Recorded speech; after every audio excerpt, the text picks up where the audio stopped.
A long time ago, I learned that this is a business of stepping stones, and it's definitely what you know, but the who you know is a pretty big part of the equation as well.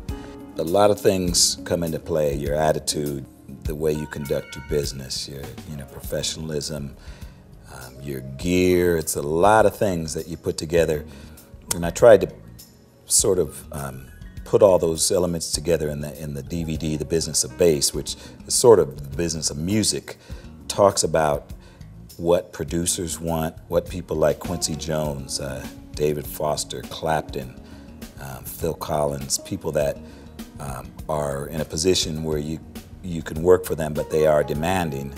And it's one of those things where you have to really use your instincts, not only when you're playing, but on and off the stage as well.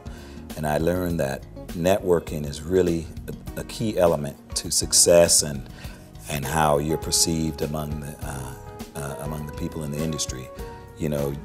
Everybody knows everybody, and if you do a great job over here, then somebody can recommend you with confidence. You start with small steps, and early on I was, trying to get my craft together. So even as early as high school and then college, I studied music, and I studied not only academically in school, but I listened to as much music as I could get my hands on, Miles Davis, Wes Montgomery, all types of music, I loved Hendrix and Clapton, of course, and everything in between, Earth, Wind and Fire, Kool and the Gang, and I was in bands that played all these tunes by these guys.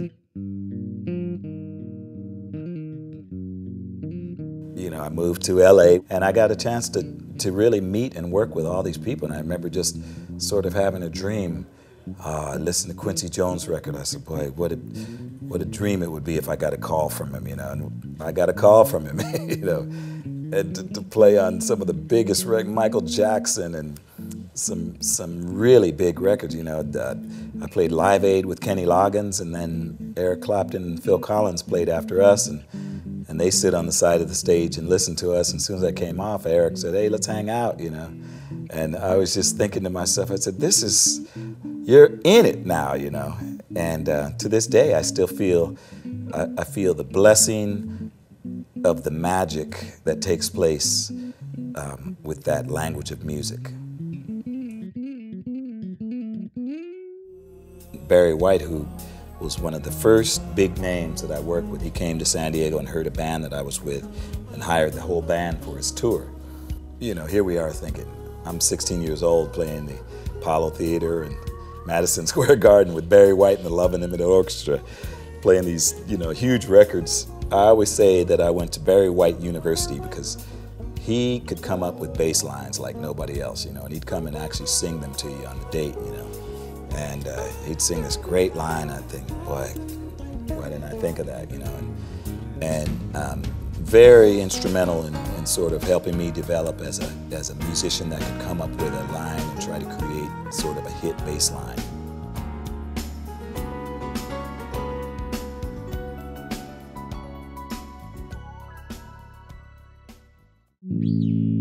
One of the moments that it really struck me is when I was playing with George Harrison, and I just said, wait, I'm playing with a Beatle.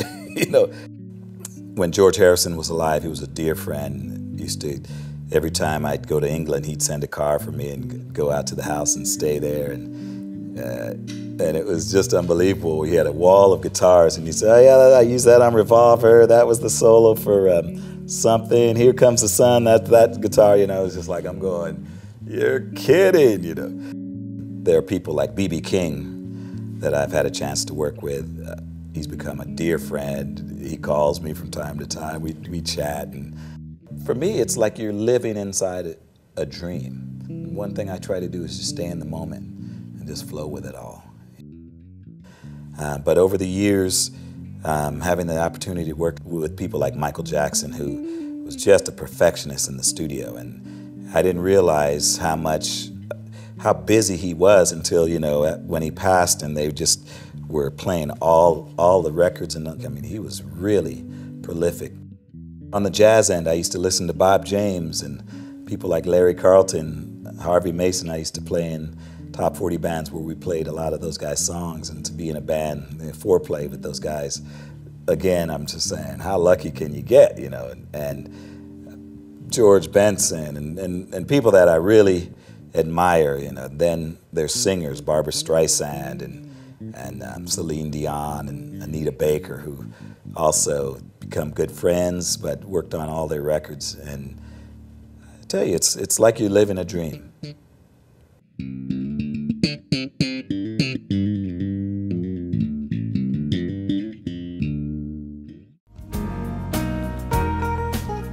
You know, as soon as I get home and take out the trash, you know, it keeps it very real for me. And I have, you know, I have a family and kids, and they keep you real, you know.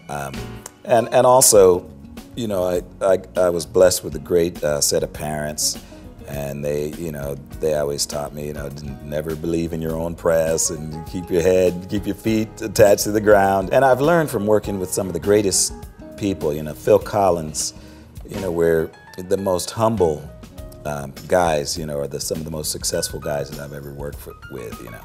And I think those guys were great teachers at, you know, just how to handle it, you know.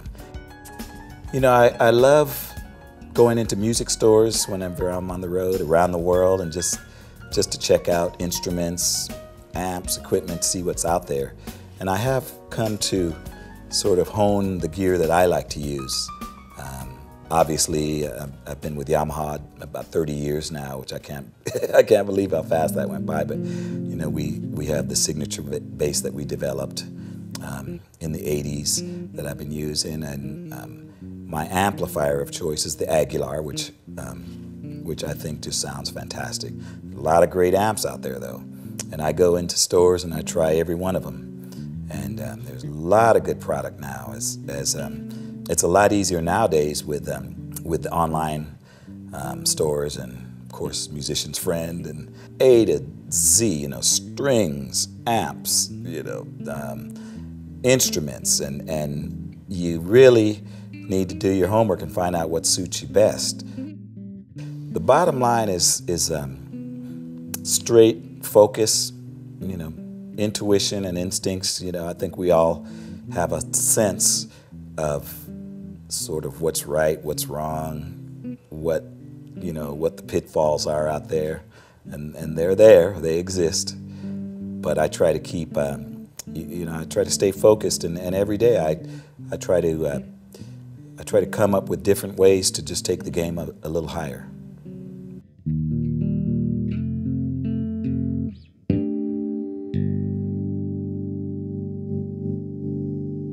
Mm.